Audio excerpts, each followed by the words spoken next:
हाँ, तो अब इस क्वेश्चन को कैसे बनाएंगे? आईआईटी का क्वेश्चन है, इस बार का क्वेश्चन है, 2024 का क्वेश्चन है, बहुत इंपॉर्टेंट फॉर्म है, लेकिन इसको हम लोग सिंपल तरीके से भी बना सकते हैं। अगर इसको हम लेंदी मेथड से बनाया जाए पी इनवर्स निकाल के, तो वो तो बहुत लेंदी पड़ जाएगा, है ना। यहाँ पी इनवर्स भी है और पी भी है, तो इसका वैल्यू रखेंगे फिर मल्टीप्लाई करेंगे तो बहुत टाइम लग जाएगा। और अगर हमको डिटर्मिनेंट का कुछ प्रॉपर्टी याद है तो ये क्वेश्चन बहुत जल्दी बन सकता है। क्या क्या प्रॉपर्टी? सबसे पहला चीज, सबको पता है कि I इज इक्वल टू होता है A मल्टीप्लाई A इनवर्स, या A इनवर्स मल्टीप्लाई A। किसी मैट्रिक्स को उसके इनवर्स से मल्टीप्लाई करते हैं तो वो I के बराबर होता है। दूसरा चीज, अगर बहुत सारा मैट्रिक्स का निकालना है मल्टीप्लिकेशन का डिटर्मिनेंट वैल्यू, तो उसका इंडिविजुअल भी अगर निकाल के मल्टीप्लाई कर दिया जाए डिटर्मिनेंट वैल्यू, तब पर भी उसी के बराबर होता है। और तीसरा पॉइंट यहां हम कह सकते हैं determinant value of A is equal to 1 by A inverse का डिटर्मिनेंट वैल्यू। तो इस सब फॉर्म को याद रखना है। इसका मतलब हम ये भी कह सकते हैं, ये आगे हम लोग को पढ़ना है डिटर्मिनेंट में ये सब प्रॉपर्टी, है ना। ये इधर जाएगा तो इतना मल्टीप्लाई इतना is equal to 1।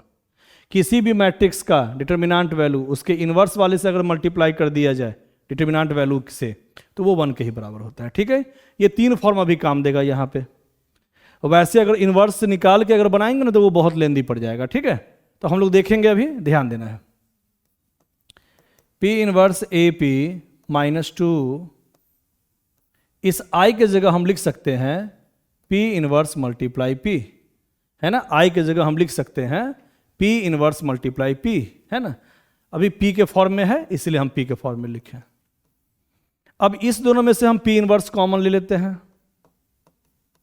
P inverse common ले ली तो क्या बच गया A, और इस लास्ट वाले P को भी हम बाहर कॉमन ले लेते हैं। राइट साइड में से राइट साइड कॉमन ले सकते हैं और लेफ्ट साइड में से लेफ्ट साइड कॉमन ले सकते हैं।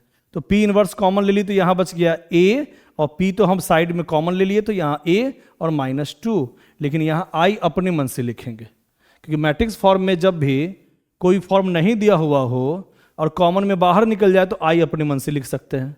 मैट्रिक्स फॉर्म है ना, लॉजिकली सही होने के लिए हम लोग जानते हैं।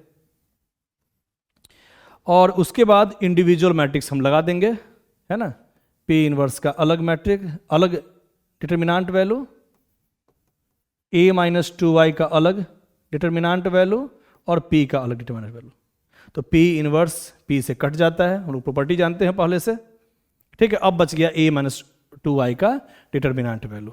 तो कितना हो जाएगा A माइनस 2y? A का वैल्यू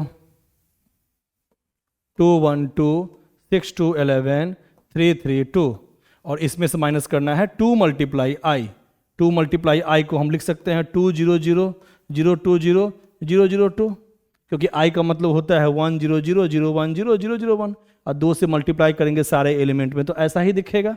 अब अगर माइनस कर देंगे तो क्या होगा? 2 माइनस 2 0, 1 माइनस 0 1, 2 माइनस 0 2, है ना। 6 minus 0 6, 2 minus 2, 11 minus 0 11, 3 minus 0 3, 3 minus 0 3, 2 minus 2 0। अब इसका निकालना है डिटर्मिनेंट वैल्यू, है ना। तो कितना आ जाएगा डिटर्मिनेंट वैल्यू? इसका निकालो, तो इसका निकालना है हमको डिटर्मिनेंट वैल्यू। चलो यहीं पे निकाल लो।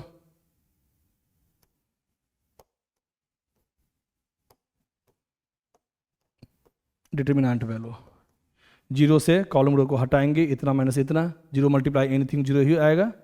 फिर -1 के साथ कॉलम रो को हटाया जाए, है ना। इसके कॉलम रो को हटाएंगे तो ये 4 एलिमेंट बचेगा, तो 0 माइनस 33, और 2 के साथ कॉलम रो को हटाएंगे तो 18 माइनस 0, तो कितना आ गया? Minus minus plus 33